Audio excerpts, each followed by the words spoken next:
Hi, it's time for a re-whitening video. The story is I'm working with a local customer who's building a brand new house. And in his brand new house, he decided that he wants to have a NuTone Model 2055 AM/FM radio intercom system.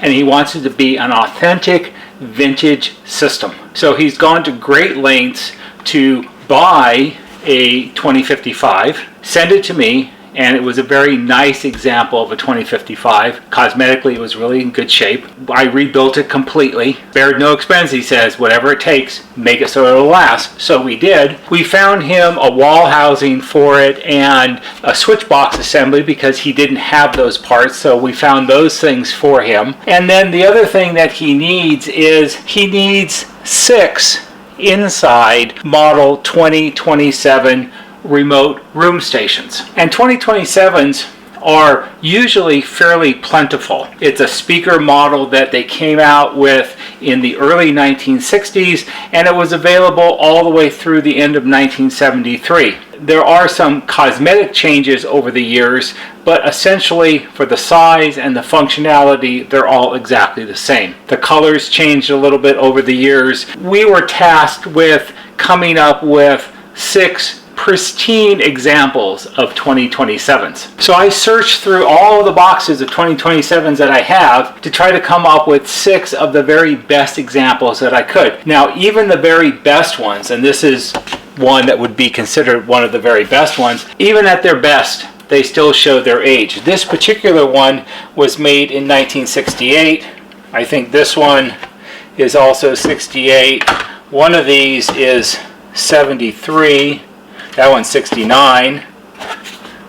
That one's 68. I think the other 4, some of them are 73. They're at the tail end. They all look exactly the same, and they're all in varying degrees of used condition. Functionally, servicing a 2027 is easy, and we actually have a video, or we actually have 2 videos that show the simple way to clean the volume controls and the intercom switch, and then a more extensive way to clean the intercom switch to make it really shine. So functionally restoring them, that's easy. That won't take hardly any time at all. Cosmetically restoring them is another case. You can probably see that this is the worst one out of all of them. It is the most yellowed.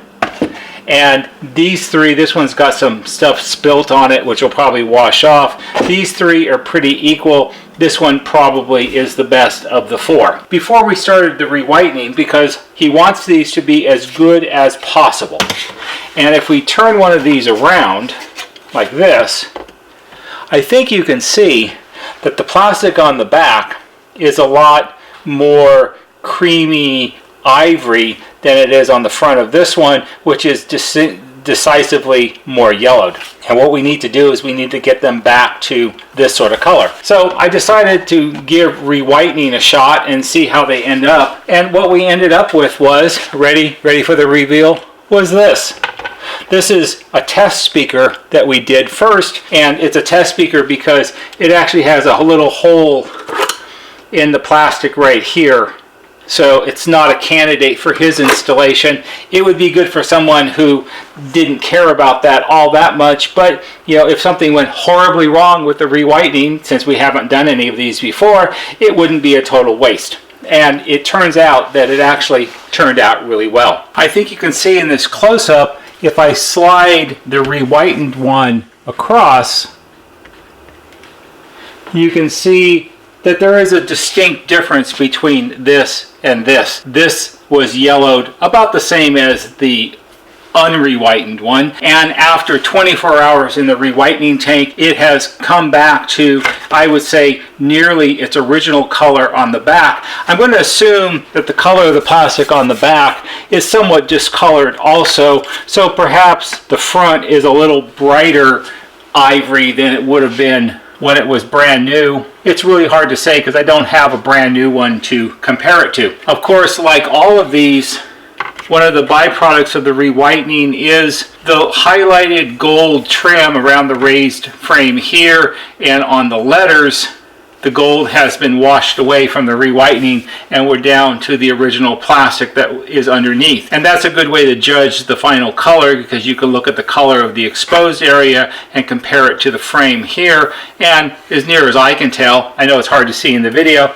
it's exactly the same. So the re-whitening did a very good job of getting rid of that yellow tinge on it that nobody really wants. So finally, what I'm going to do on our example or our test grill is I'm going to use a gold marker, and I'm going to see if I can carefully highlight the surface of the lettering and the raised frame around the control panel to duplicate what it was originally. The letters shouldn't be too terribly hard to do. The raised frame, we'll see how that comes out. It usually is pretty good. It's fairly prominent and we want it to look really good. So it's worth a try, and it may be that it takes 2 coats to do that, but that'll be in an upcoming video. So he needs 6, and what I've done is I've chose the best 8 that I have, and we're going to do them in 2 groups of 4, and that way we can pick and choose a little bit at the end and we're not right up against it, because according to the homeowner, he's only got 3 more weeks before he wants to install all of this, although I think he's being optimistic. I think it'll be a little bit longer than that. So it's just another re-whitening thing that I think we can do and do well. I hope you found this interesting. If you did, please give it a thumbs up on YouTube, because that always helps. There'll be a banner right here that shows you how to subscribe.